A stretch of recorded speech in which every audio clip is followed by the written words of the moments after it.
Welcome back to the Flashing Badger podcast. You have joined us for episode 3 of Escape from Dinosaur Island, a game by Sam Tung and Sam Roberts. Check out escapefromdinosaur.com if you would like to. It's a great game. It's well worth your money. We've been having great fun. Let's launch into episode 3. Flashing Badger, Flashing Badger, all right. Flashing Badger. Back again this week, we have none other than Wegs playing Professor Bristlington. Call me Bristles. I will not. Mike, who are you playing? I'm a Wyatt Bower, a collector of sorts, like a bower bird, shiny objects. He's a thief. Don't call me a thief. God, I love stealing. And Fitz?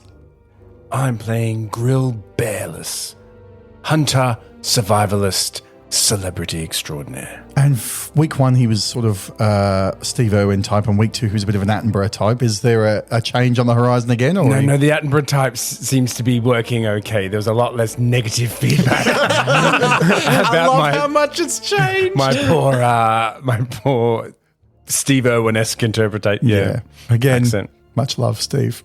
Apologies. When we left last week, a grenade just rolled into the middle.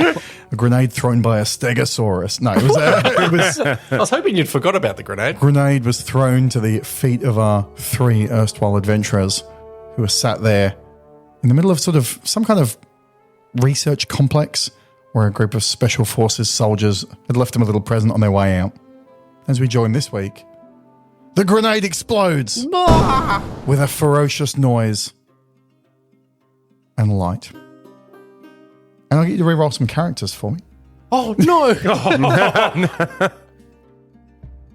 So as the ringing slowly fades from your ears of the flashbang that detonated in front of you, you realise that your characters have advanced. You've gained extra skills. What a way to level up. Yeah, let's Get hit by a flashbang. An XP grenade. That's right. And from just outside the door that's still ajar, you can just see the shadowy figures of the night vision goggle-clad, ghillie suit-wearing people disappearing into the woods. When you hear, incredibly close, you hear the roar of a very large beast. A fraction of a second later, a second roar goes up from also very close by. You hear the chatter of fully automatic gunfire and a handful of explosions. This is like the great big scene in a film where the soldiers and the 2 dinosaurs are fighting one another, and we don't see any of that because this isn't big budget. We don't have the budget. Yeah. It's all off camera. You guys wake up and it's all happening. We may hear about it later. On the plus side, you find yourself now alone in this large reception area.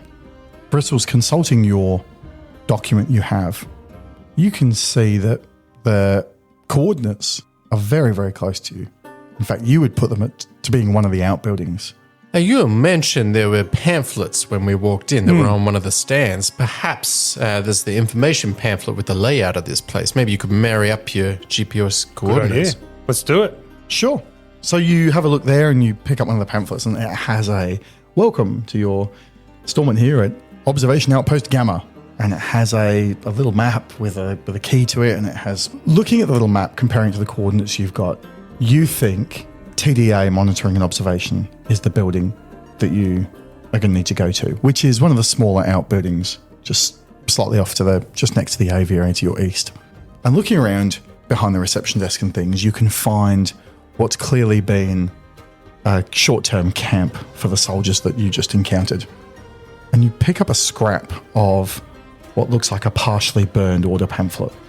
And it says, recover, burnt away, rescue, burnt away, destroy. And you can't see anything else.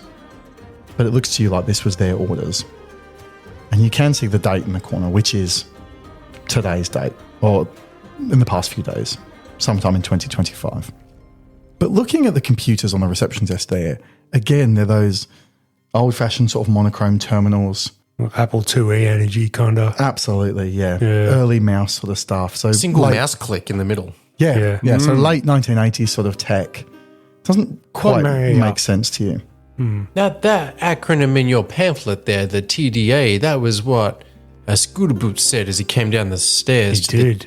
to that team leader. Does it tell you, is there a glossary or something there? That Nothing. It's not one of those pamphlets that has a glossary, but the TDA monitoring will surely have some information if we go to. Well, that'll be what's keeping an eye on the TDA, I imagine. Yeah, it would be for monitoring the TDA, I would have thought. I think we make our way over there. There'll surely be answers in there. Well, we've come this far. We've come this and far. we're so close to the coordinates now that now's the time to go have a look-see. And that's Let's do one it. step closer to the TDA monitoring is a step closer to getting off this volcanic rock. Let's do it. I'm feeling brave.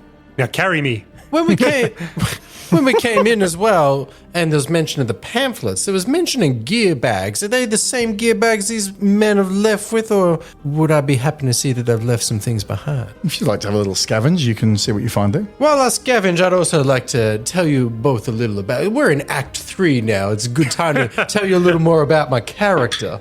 I've given you an 8, and while I'm rummaging through some of the things I left behind here, I'm going to tell you about my close call with the law.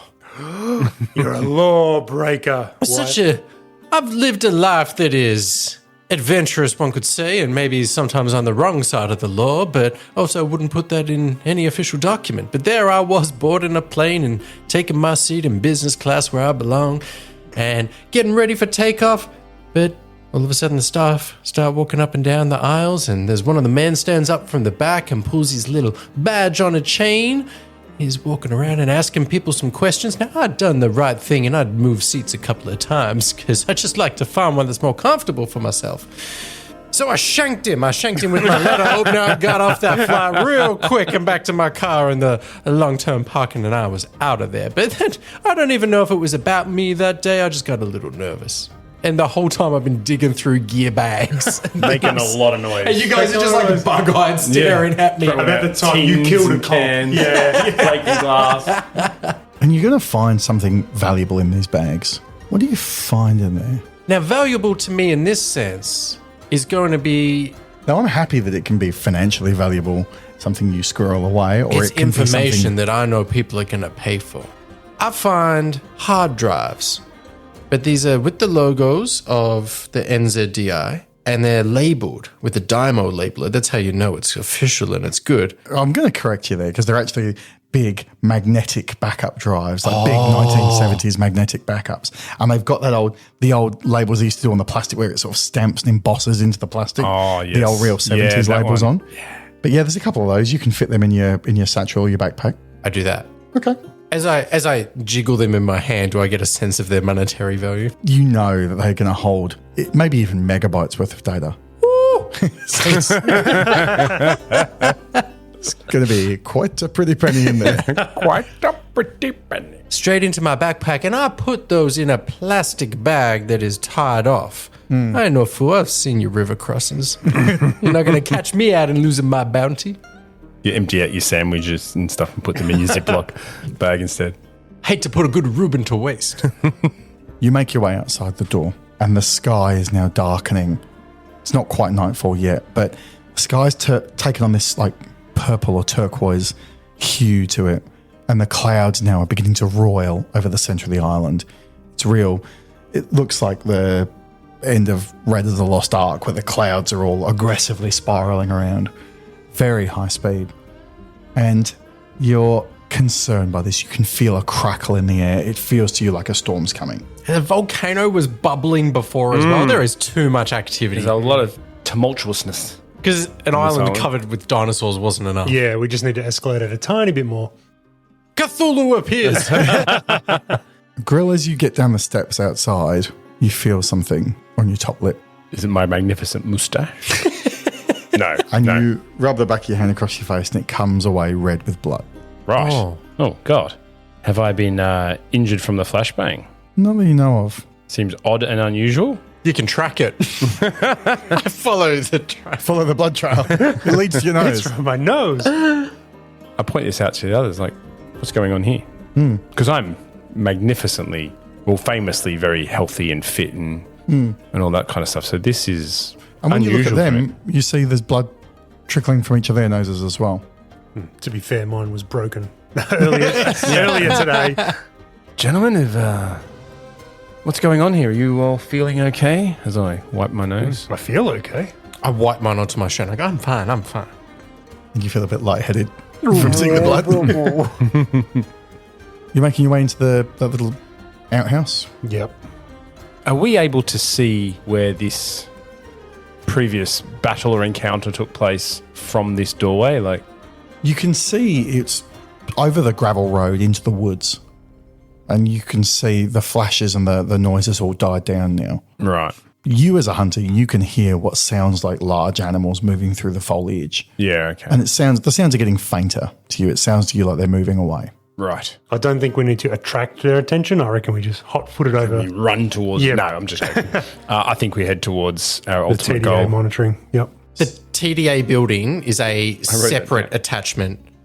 Yeah, it's only a few meters away from the main building, but it's clearly been built after the fact. And in fact, even the signage and things look slightly different font and things. You know, it's clearly not been built at the same exact time. It's not nearly as ramshackle as the main complex. But they put together some new pamphlets to New pamphlets. include it. Yeah. You can tell it's more modern. It's It's being drawn in with pencil in the pamphlet. using you see. Arial, not Times New Roman. We're on alert. I still have my rifle. I've pulled my rifle out. They didn't take it off me, so I've got my rifle out. And And even if we go at a slightly slower pace, can we just avoid the flashlights? I don't want to attract any undue attention at this Good call. point. excellent. So you make your way your short distance to the side of the TDA building there. As you reach the door, it's just a small single steel door with a throw handle on it and a key lock. So you move up and move the arm on the door. It squeals open, revealing inside reasonably large space with some partitions and some old computers set up. In the back of the room, there's a big console that takes up almost the whole back wall, and it's your classic sort of Star Trek or Batman 1966, like flashing lights, you know, all different flashing lights. And you can see there's signage and things on it, but you're too far away. You're at the opposite end of the building at the moment. You can't quite make out what it is. And when you set foot inside, you get a sense of the sort of musty stillness from in there. And you can hear the wind and the weather from outside, but it's muffled, it's muted. Take a moment to gather your bearings, and you don't hear anything immediately. Am I switching on the light? You can do that, but I suggest you go in first. There's no point sending one of us in. So I do that. I take 2 steps in. I monologue to myself a little bit, put the cameras up a bit, beep, beep, and take 2 steps in with my rifle at the ready. I'm searching, looking around. On alert. But as your flashlight goes across the room, like we jump, but it's a poster with a dinosaur. And it's like, get roaring, good superannuation. Go to another one that's a tiny dinosaur hanging from a branch going, You can do it. Hang in there. And then like we sort of go, and move away, but then that dinosaur moves Yeah. from the front of the picture and there's an identical dinosaur behind it. It's like, And we're making our way across through the partitions towards the back of the room with the console with the lights. Okay. And as you flick that light switch, though, the fluorescent lights slowly sort of crackle to life and wake up, and only 1 out of 3 works. There's deep pools of shadow throughout the building as the lights come on. In fact, it's almost made your visibility worse in some ways. yeah. But you do see these posters on the wall, and you hear in the distance of the room, you do hear sort of creaking and settling, and you can't tell quite what's causing it. But again, partitions and cubicles and all these computers look to you to be 1970s, 1980s vintage. They're all the Apple IIe stuff. And as you take a few steps in, all of a sudden, there is a tearing bang sound. And just for a second, the room is perfectly lit, and you can see figures. Oh. Before the noise occurs again, you find yourself back in the dark room, not even long enough for your eyes to focus. It's like you're not sure if this is a power surge or a hallucination, but something odd has happened.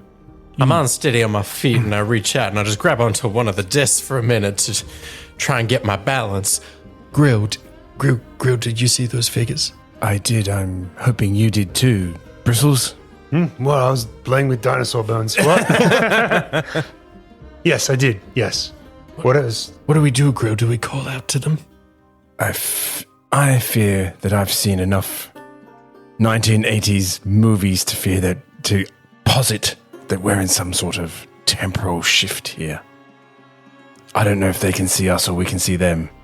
But surely they're the people we're here to meet. Our contacts at the coordinates. Yeah, the coordinates. I thought they'd flashed out of our vision already.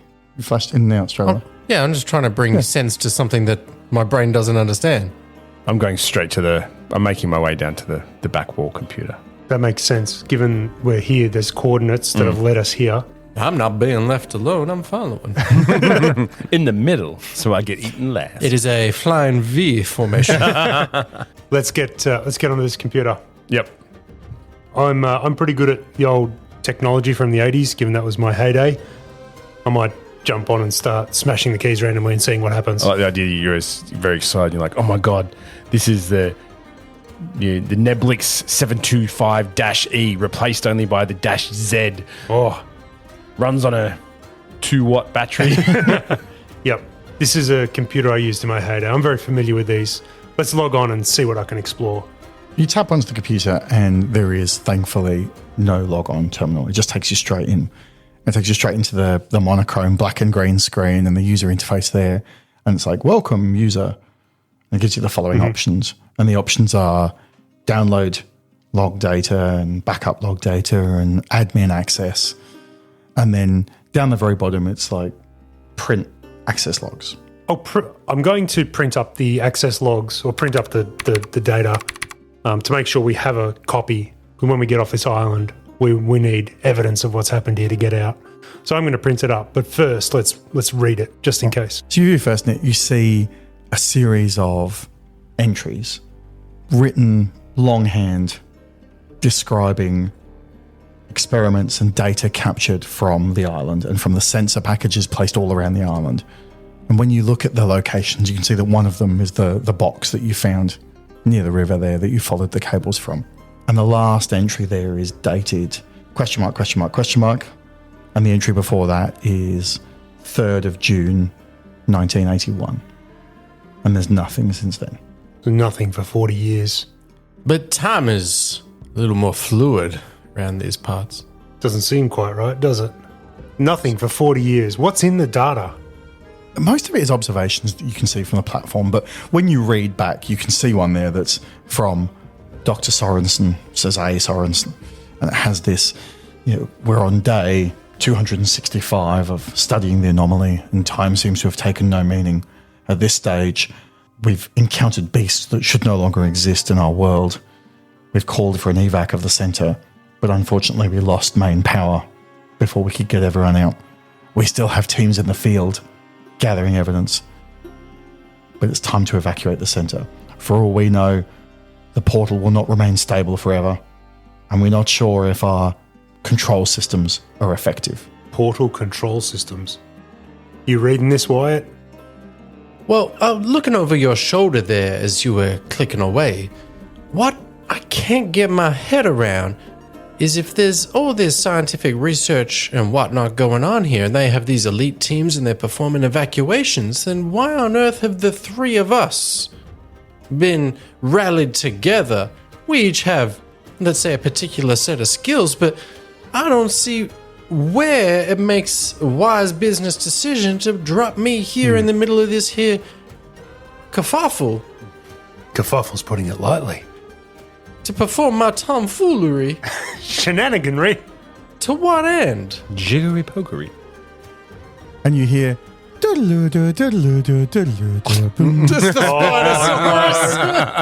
your backpack.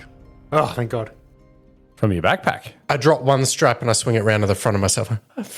Cool. I don't recall putting this in. And I unzip the bag and I take a look inside. And right down the bottom is one of those satellite phones with the big, the fold up antenna, the big And the chunky aerial one. that goes... zzz. Yeah, yep.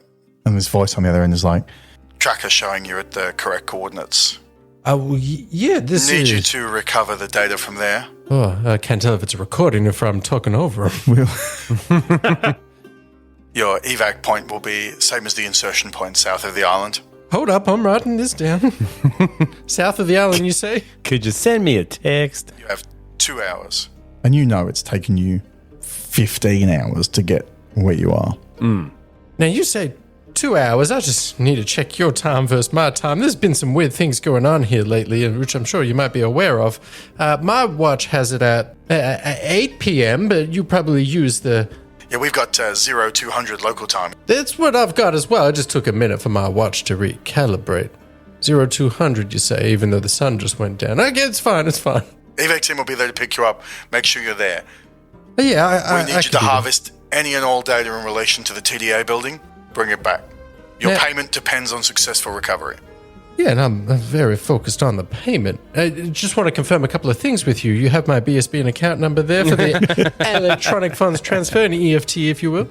We've got the Swiss details you gave us. Yeah, excellent. Sounds like you're familiar with acronyms there when I said EFT. If you could just confirm for me the TDA building. I can see various buildings labeled TDA here, but obviously there's one in particular. The one you're in will do nicely, Wyatt. Ah, you've done that well. I like that.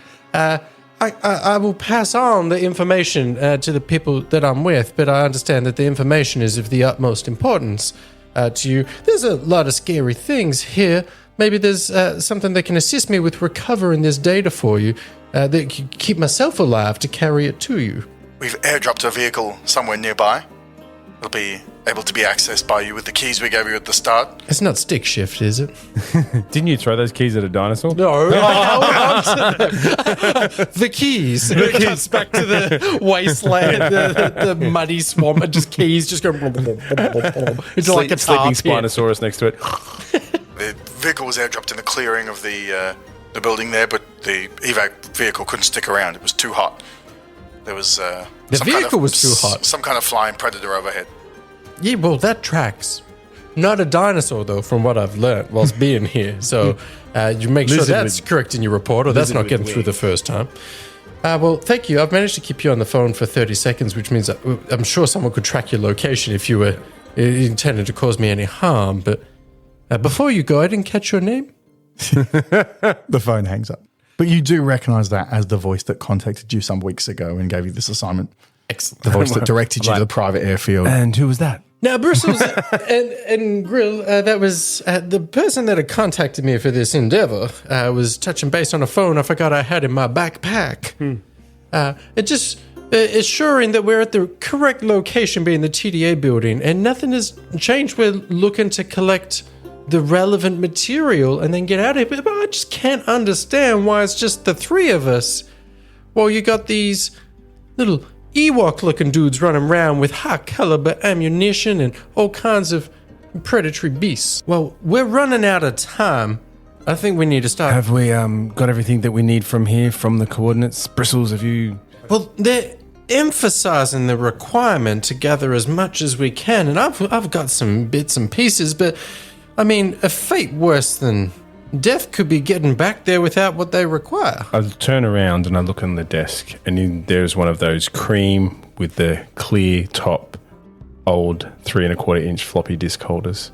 I flipped it up. It's full of blue, pristine blue All different coloured labels. that haven't even been written on yet. Yeah. There's a felt tip pen next And to it. the, what do you call it, like system cards? The, Like a Rolodex The divider or- in between the stacks of floppy Yes. as well. The little- the- and they're in coloured That sections. beigey off cream. I remember Sure, those. you can sweep all of that stuff We're out. doing A whole Listeners- episode of describing Yeah. this. Listeners of the podcast, see if you can guess how old we are. Anyone from Gen Z who happens to be listening, the little save icon on Microsoft Word, I picture that in physical form. There'd be someone listening to this just being like, "No, this is soothing." There's even some black ones in their little paper sheets. Yeah. They're 5 1/4. 5.25 Big fellas, yeah. Yes. Just sitting there too. Proper floppies, yeah. Proper wobble board floppies. Carmen, So San you Diego. sweep up. Sorry. Ladies and gentlemen, we stand before you seeking funding for our new theme park endeavour. We're here to present a bold new proposal in theme park entertainment. Dinosaur Adventure World. Dinosaur Adventure World will have guests meeting real-life dinosaurs through the magic of cloning using dino DNA. It's a revolution. Fellas, I'm going to stop you right there. You've clearly learned nothing from the Isla Nubula incidents back in 1993. Yeah, 97. And 2015. Yes, and we cannot put money towards such an incredibly risky endeavour. What else do you have? Well, I'm glad you asked. We've also prepared a proposal for Super Shark Swim World. It's where we allow guests to swim with sharks who have genetically modified increased intelligence. Nope. Anaconda Jungle Cruises? Not interested. Piranha Paddling World. Not a chance. Lake Placid Crocodile Encounter? Nothing water-based. It's too expensive. Kodiak Bear Cuddle Club. No. Knife Clan Sleepover Park. That's got something. Keep talking. Flashing badger. You sweep up all the relevant documents that you can see and everything around them. The lights on the back wall, which is this whole back wall, seem to have been, they're kind of increasing in frequency of the blinking. And you see a series of red lights coming along across the top, of which currently 3 out of 5 are filled. But as you're watching, the 4th one clicks on. And you start getting ready to leave when the 5th one clicks on.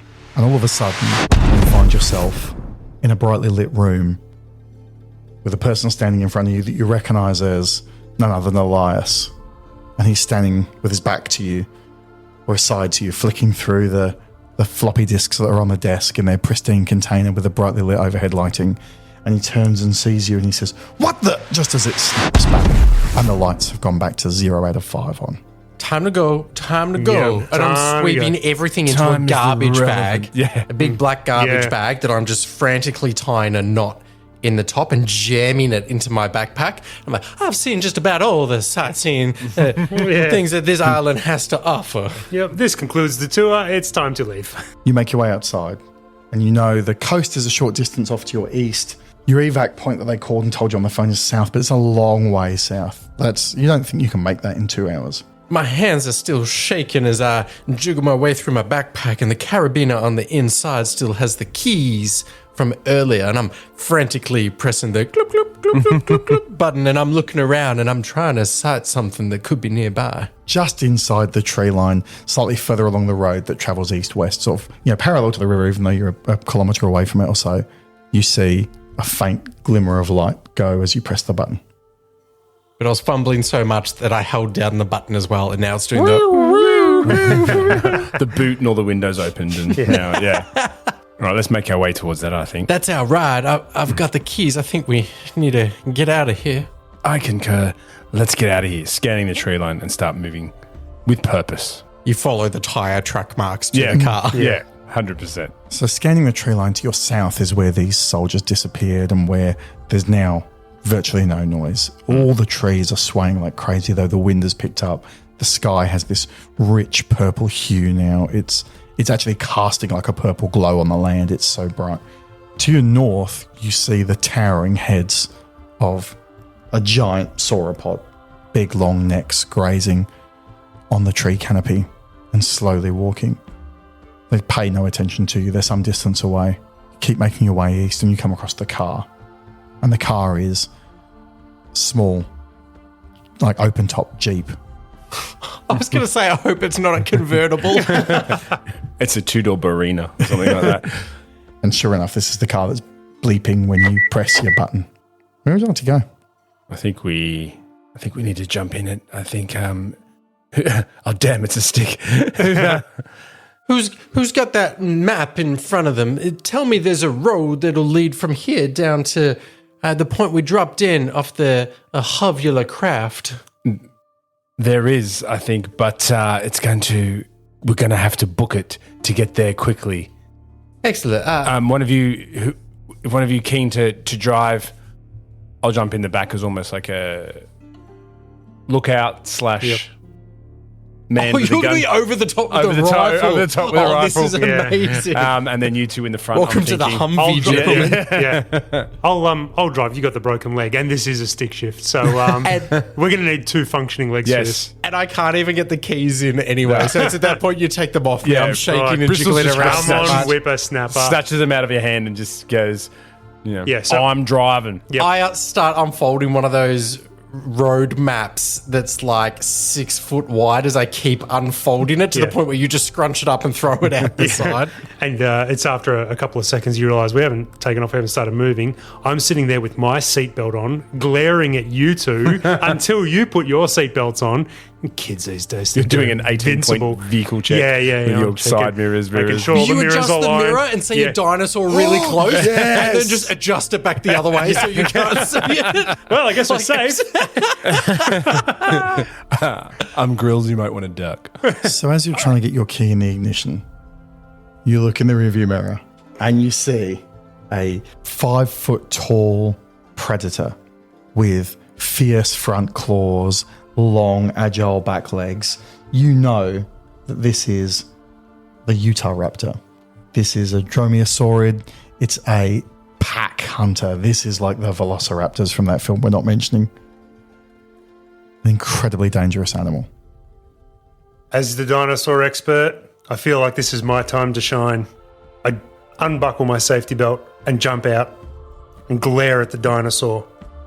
Now, I don't recall if we mentioned this earlier, but since I leveled up, I've developed quite a repertoire. I'm able to convince dinosaurs to feel certain things. Allow me to roll these here dice. Ooh. I've rolled a 10. That allows me to ask 3 questions from my usual list, or replace one of those questions with instilling a simple emotion in a dinosaur. Okay, go. So I'm going to ask 2 questions. What size pack is it currently traveling in? There's 3 of these, and you can see that one is squarely in your view, and the other 2, when you become aware, you can see are off to the sides. They're moving out on the flanks. Very edges your peripheral vision to your left and right. While you're thinking of your second question, I've leant out and I'm peeling the sticker off the side mirror that says objects in the rearview mirror. They appear closer than they are. Can I identify the alpha of this little pack? You can. It's the one right. It's not that far off the back of the car. It's probably only 5 meters from the back of the car, and it's right down on its haunches and looking at you. At this point, I'm going to instill an emotion in this Utahraptor, fear. I glare at it with my curmudgeonly glare, and I say, "Not the time, champ." Turbo. And what do you do to? Is there some move, sort of psychological, technique you use? Do you show your teeth? Do you make yourself bigger than you are? Do you? I lower my glasses down to the end of my nose and I glare at it over the top of my glasses. The universal sign for a grumpy professor. Showing the whites of your eyes, though, is like scary for animals. I would enjoy it if it was a bit more flamboyant, like you sort of started a paso doble or a sort of a more of a Spanish type, Yeah, they react to they react fluid to movements. You start almost doing like a flamenco type. Oh, The no, real Matador style. style, whatever. Oh, no, You I've gone hold your the- jacket out to make yourself big. And make yourself large. Get back in the car, Bristles. Get back in the car, It's Bristles. failing. No, I've gone the other end. He's only scared while he's standing there with his jacket open. He can't get back in the car. No, I've gone the other end of the spectrum. The grumpy professor Yeah. who communicates I like anger it. by being completely still and glaring firmly. With a short. Showing no fear. No Yeah, fear. I love Yep, that. yep. Yeah, love it. So I've instilled fear in the alpha of this pack. So you see the alpha it goes up on its haunches and gets aggressive and starts making its sort of cawing bird-like roar at you, and it finally sort of sinks slightly back in a defensive posture and starts very slowly backing away, but holding eye contact the whole time. It's clearly in a super aggressive posture, ready to pounce on you, but the overwhelming emotion you get from it is that it's intimidated by you. And as it's doing this, and as you're getting ready to get back in the car, there is this almighty crack and this tearing noise. And all of a sudden, it's bright daylight. Looking around, you see that there is no visitor center. There is no nothing. The car is somehow still where you are, but the tree line's further back than it was. None of these dinosaurs are nearby. And when you turn and look to the east, you can see now the road slowly drops away to cliffs. And off the cliffs there, you can see a fleet of sailing ships. And again, the almighty rip and the crack noise, and it's like air comes rushing back into a vortex. And all of a sudden, you see the Utahraptor react like it's been kicked. And it sort of flinches back from you and bolts along with its friends into the tree line and disappears. It's gone off west. Mr. President, we've got an exciting new initiative to present. We finally perfected our time travel technology and... Maggoddamnificent. This is the weapon we need to finally put it to the commies. Exactly, sir, and we're very proud of the work we've done, and we can't wait to... Travel back in time and wipe out that Trotsky fella, I'm sure. Not precisely, sir. Our plan was really more focused on... Breaking up the Soviet Union early. Not letting them get a position of strength post WW2. No, sir, our proposal was more along the lines of cavalry. Cavalry? Exactly, sir. Picture our Marines riding on velociraptors. They will be an unassailable force. The psychological impact alone will be immense. Velociraptors? Like Olympic cyclists? What? No, the dinosaurs. The fast, mean-looking dinosaurs. Couldn't Russian tanks just shoot them? Well, yes, sir, but we're going to have air support. Pterodactyls, sir. They can fly, and we'll have Marines mounted on their backs firing high-caliber ammunition. Couldn't the Ruskies just shoot them with missiles? Well, that is a possibility, sir, but we really think... shit. Do you want us to just do the Trotsky thing? Because me and the guys were really hoping for the dinosaurs. Flashing badger. Fun as that was, gentlemen, I think we make tracks to the evac point. I couldn't agree more. Bristles here has it. Let's get the fudge stickle out of here. Using the car? Absolutely. And still in that, I'd like to take up those positions of I'm going to overwatch standing on the back of the Jeep. So where are you going to go for this? The direction we're looking at going from here, I look at the map and I look at my watch and we're not making it back down to those docks in time. But it's fortuitous that when we had our little flashbang level up, that the ability that I took was exit strategy, which is getting away off this island. I kept that secret in my back pocket in case one of you two turned on me. I was going to say, tell me that includes your two closest friends on the island. But I point Bristles ahead and there's the purple glow that's coming across the road. We can still see some of the street signs. I'm guiding us left, right, but we're following the coastline. And there's a reason that we are. We start hearing the and as we look out the window, you realize it ain't our engine, but it's the engine of a seaplane that's coming in nice and low. And that, friends, is a wealthy man that owes me a favor and that I put a call into earlier on the sat phone to say, we need a ticket out of Dodge. Three tickets for your friends. I foolishly said a ticket, and he may not have understood my reference and just took it as one seat. So there's other people in the plane. We're going to have to kick him out. He brought his family. Were his A and B planes busy? Because he brought the seaplane. It's not making the cut. No. So you're heading east to where the seaplane's coming into land. There's a little cove out to your east that looks like quite a sheltered place for seaplane. I know they famously don't like rough seas very much. And because we're working our way down towards the coast as well, it's quite windy roads that are short and sharp, and there's little drop-offs as we get lower in elevation. So you're driving down this road. You're driving quite fast, quite high speed, trying to get down there in time because the seaplane's coming in quick. Bristles is all over it though. He's driving like a Formula One racer on the final lap. So he's driving like a man possessed down these windy switchback roads. And you can see the trees are still dense all the way down almost to the edge. And the road cuts down to the point of this cove. And it's almost the only way down. There's cliffs on either side. And this is like a furrow cut through the center of those cliffs. Overhead, you can hear, above even the noise of the vortex and everything, you can hear this call kind of noise. And you can see wingspans of unspeakably vast flying pterosaurs. These are like Quetzalcoatlus and the really big, 30-foot wingspan things. These are terrifying to behold. It's terrifying to pronounce. But I was quite pleased I got through it in one go. It's actually very good. But again, as you're on your way down there, there's the hiss and the crack and the rush of escaping air, and you see the environment change. And when you look back, when it snaps back rather, you see one of these giant pterosaurs tumbling from the sky, broken winged, as if it's been impacted by the sudden change in air currents or something, tumbling to the ground like a shot down fighter jet. You make your way down the windy road and you get almost to the bottom and you can see now the seaplane in front just beginning to touch down on the water and beginning its long, slow journey into you over the building waves. And as you pull the car down to the beach and start to get out, from behind, you hear an almighty roar Of Elias. and stepping into view at the edge of the clearing is a giant Spinosaurus with a giant target-shaped pattern on its Oh, 6 to 8 hours have passed. and stands perfectly silhouetted by the building purple light in the sky and roars and starts making its way at great speed, cutting across the twists and turns and the switchbacks in the road straight down the hillside towards you.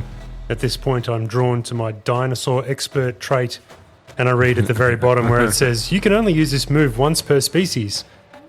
So I'm of no use to anybody. I thought you were going to ask, like, is it the same dinosaur? Or what is their memory like? Does he remember it? That was a different group of 3 humans. So it's absolutely barreling down the side of this hill towards you.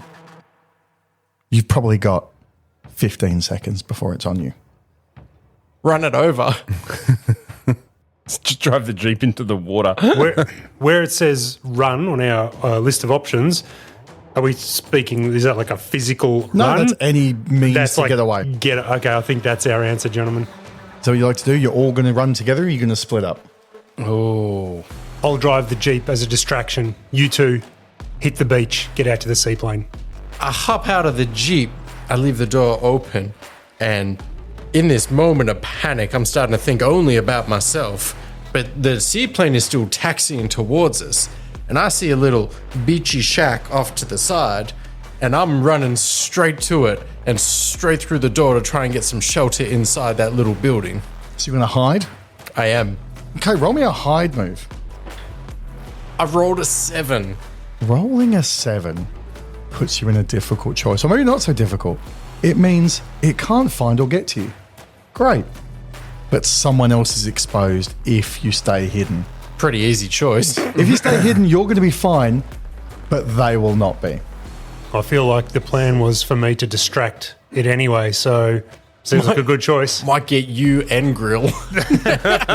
Gordon's like, I didn't say it was going to be you. Wyatt here is thinking about only number 1, and the selfish side's coming out.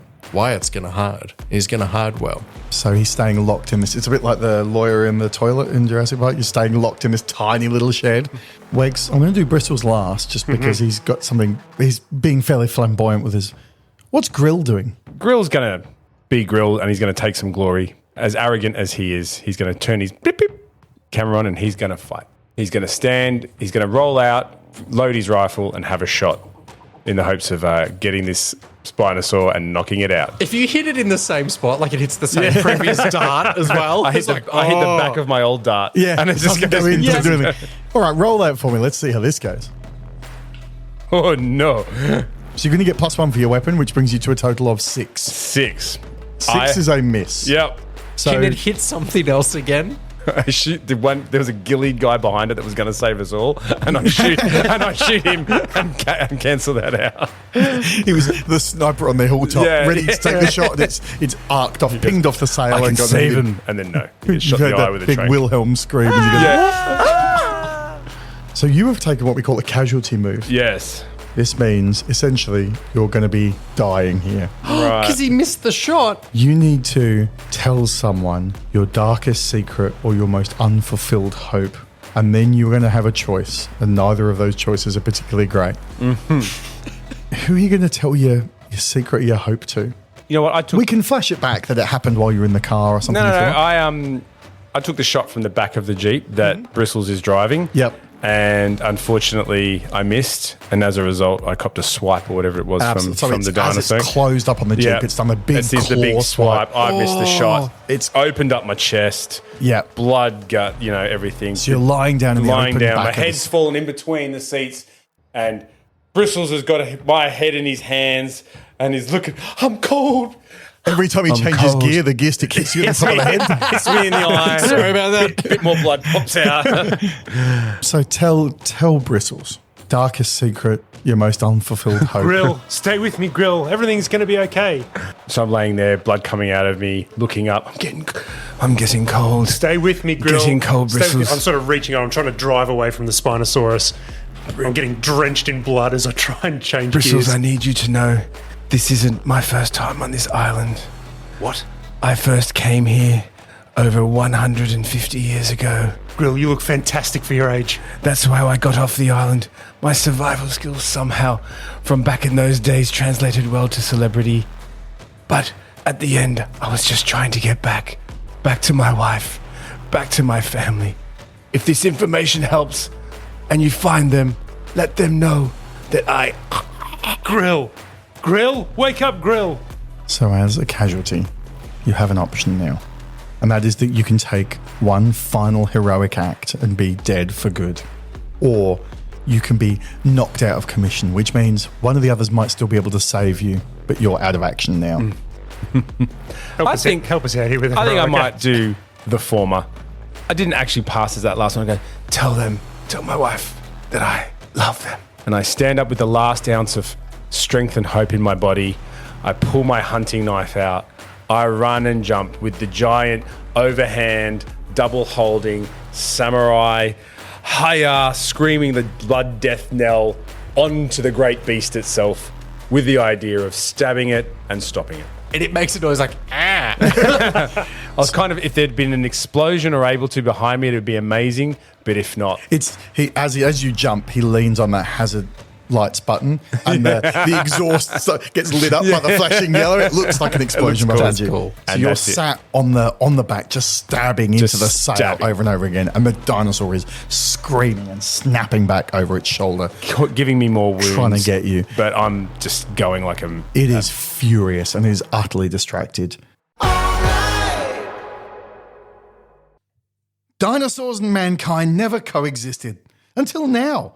With time travel safaris, you too can experience the thrills of visiting the Cretaceous period. Join us as we take our patented explorer vehicles back in time.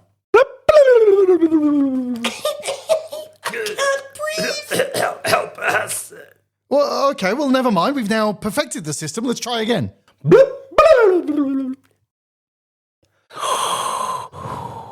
These breathing masks are so comfortable. Now, everyone, if you turn your attention to the left side of the bus, you'll see the giant dragonfly Meganeura.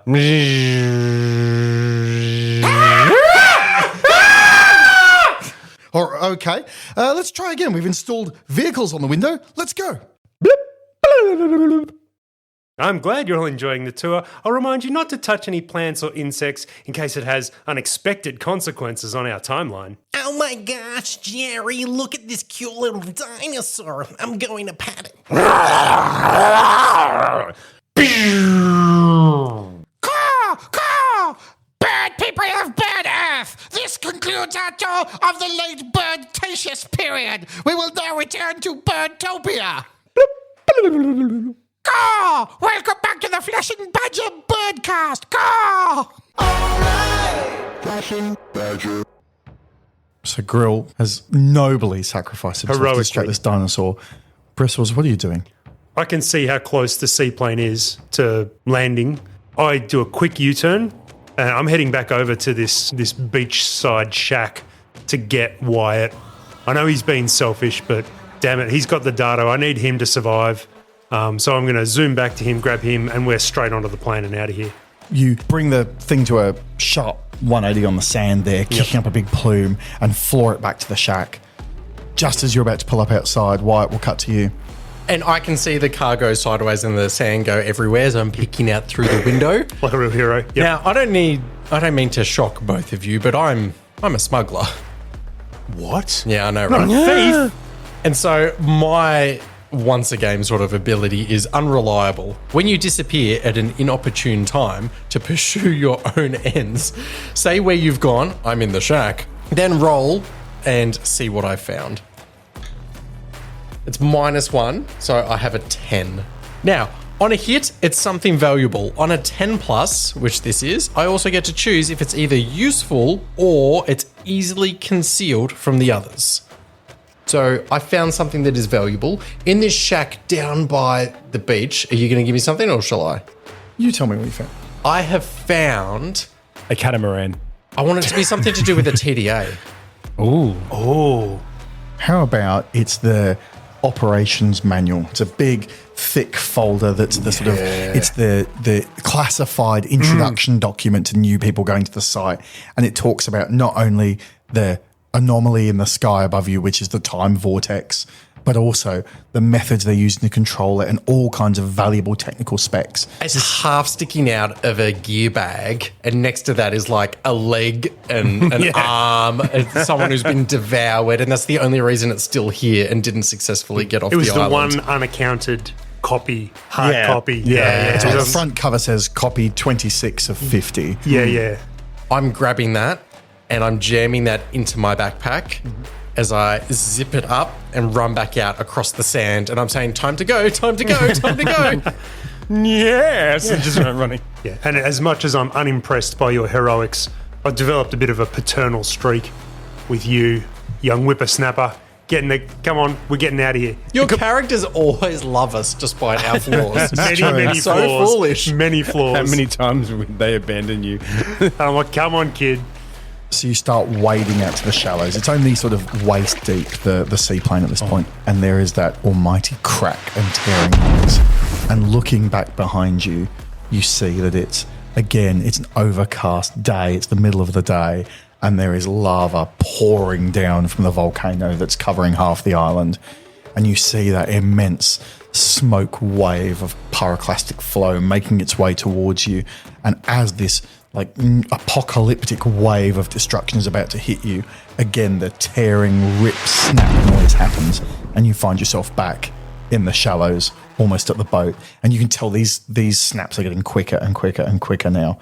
There's only minutes between each one, whereas it was hours before. It gives the pilot a fright because I'm like up against the glass now. I'm like, did you see that?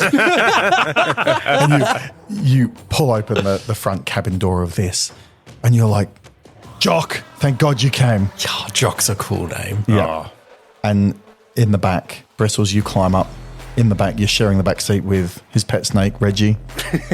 And he guns the throttle and turns it around. And you start your journey away from the island. And as you do, you turn back over your shoulder and you can see now the purple vortex, the bright light in the sky has become almost like a tornado funnel shape. And you can see palm trees and rocks and dirt being pulled up into the sky, into this desperate black hole of nothingness. Fading away behind you as the plane accelerates away, and Jock's fighting with the controls and wrestling with it, and the water's getting choppy, and you see the airspeed gauge jumping up and down, and it's like one of those time-lapse shots where it's going bright light, dark, bright, dark, bright, dark. He's so calm. He's seen everything before, Jock. He's like, whatever. He's like, oh, Another time adventure. vortex, is it? Not the first one of these I've seen. And he pulls back on the control stick and the aircraft breaks free, and a very short time later, it's like you've snapped clear of the zone of influence of the island, and you find yourself sailing away into the sunset. The metaphorical sunset. This is not another time thing. The two of you have escaped successfully from Dinosaur Island. Yay! And that's the name of the game. There we Everyone go. that We won. matters lived. Oh, Hey! I have an epilogue at the right time. Well, no, there's a mechanism for that. Okay. So what I want each of you to do is you are going to roll and add the number of stories that you've told over the course of your adventure. And I'll get Fitz to go first. I've got 10. So you can choose one other player to say a positive impact that you've had on the world. I don't know if Wyatt would be capable of that at all. Also, I feel like he just said all the people who matter lived.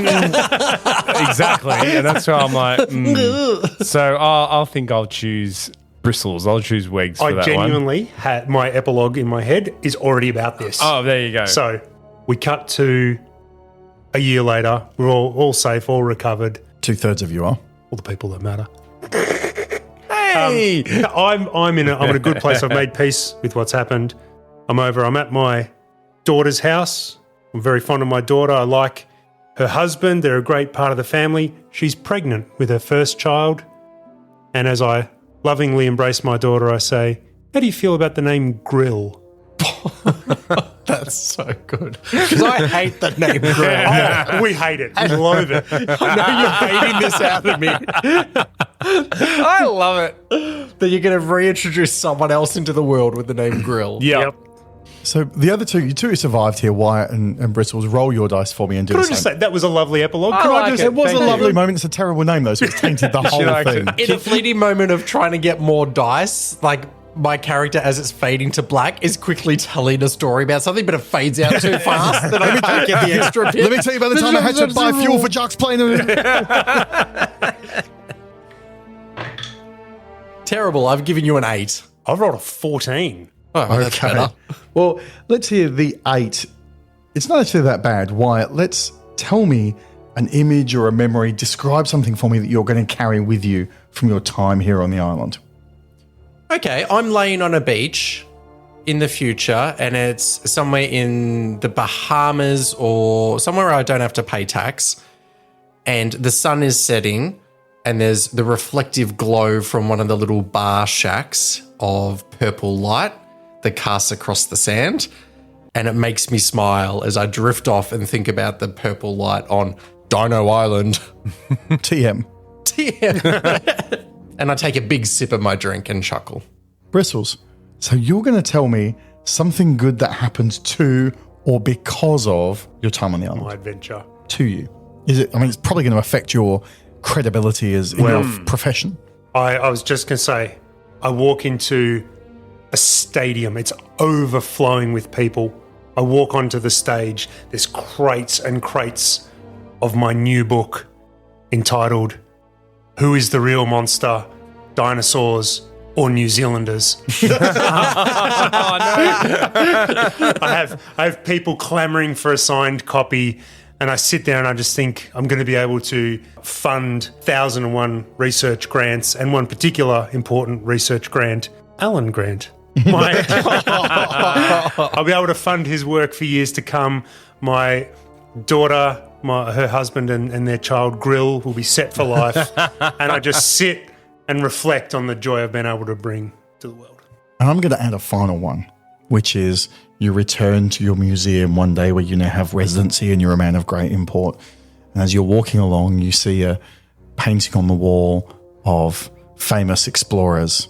And there's one of a crew of a French sailing ship that disappeared back in the mid-1800s. The third man along in that crew, the first or the second mate you recognize when you lean in close, is none other than Grill, verifying his story that he was a man lost on the island. Couldn't have been anyone but Grill. Grill Yeah, is I know. the Make it Elias. His name underneath is actually, it's got that thing where it's Gilles. left to right. No, it's Gilles. Gilles Bellis. Yeah, nice. Yeah. Very good. Yeah. That's Beautiful. concluded Escape from Dinosaur Island. We done good. Thank you very much for all playing. I had an absolutely fantastic time. It was a really great game system and I really enjoyed it. So the game is made by, as I've said, Sam Tung and Sam Roberts. EscapeFromDinosaurIsland.com is the best place to go and get it. It is about $10 for an incredibly well-written rulebook that contains everything you need to do. If you've never played an RPG before, it's a great place to start. I couldn't recommend it. I've emailed the guys back and forth, and they couldn't have been more gracious and more helpful and more kind about us doing it here on our little podcast. So thank you very much to them. If you've enjoyed yourself, please leave us a review in universe.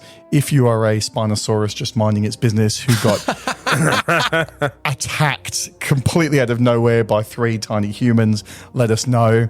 If you're the New Zealand Special Ops team who presumably got eaten by a large predator, let us know how that went. Apologies to everyone in New Zealand. We do kind of love you. We're going to read out our favourite reviews. Tell your friends about us, please. It helps us a lot. Jump over to our Discord. We have a Discord for the painting channel and for the podcast. There's hundreds. There's about 500 of us in there now. And we are having so much fun. We're supporting one another with our different hobbies that are very nerdy, but come be a part of shaping the narratives and the RPGs that are to come and meet the team. Again, escapefromdinosaurIsland.com. I can't emphasize enough that any inspiration for today's game and any brilliance was from them, and any mistakes and errors were from me. thank you very much for being with us. Next week, we're going to have a brand new RPG. Mike, as Wyatt, thanks for being with us. Well, thank you for having me. He definitely overcame his worst instincts in the end, despite his skullduggery. I just love stealing. How many times have you said in this, I'm not a thief, don't call me a thief? Straight followed up by love stealing. Love stealing. And Wegs as Bristles, I really enjoyed in Bristles, and he didn't annoy me nearly as much as I thought he would when he was a man of science, a curmudgeonly old chap. He turned out quite nicely. He turned out all right, didn't he? My characters often turn into decent human beings. They soften as I the love that day you goes started on. out or whatever, but then you got stared down a dinosaur. velociraptor. That's exactly right. that He was went awesome. toe to toe with Yeah. a A raptor. Utah raptor. We thought, this guy's not gonna. Two raptors. Two raptors. Give me two. There was I just like that. You started from a bit scared to straight up saving us by staring He down. was actually the biggest badass, and he even did the big handbrake turn on the beach to That's escape. right. And Fitz, I think Grill went out in the most heroic of all ways. The big overhand knife jump onto Yeah. a rampaging Off a dinosaur. moving vehicle. Love it. Incredibly impressive. And really, we'll all raise a cup of urine to him in heaven. One for me, one for you. Thanks very much. We will catch you on the next episode. Thanks for being here.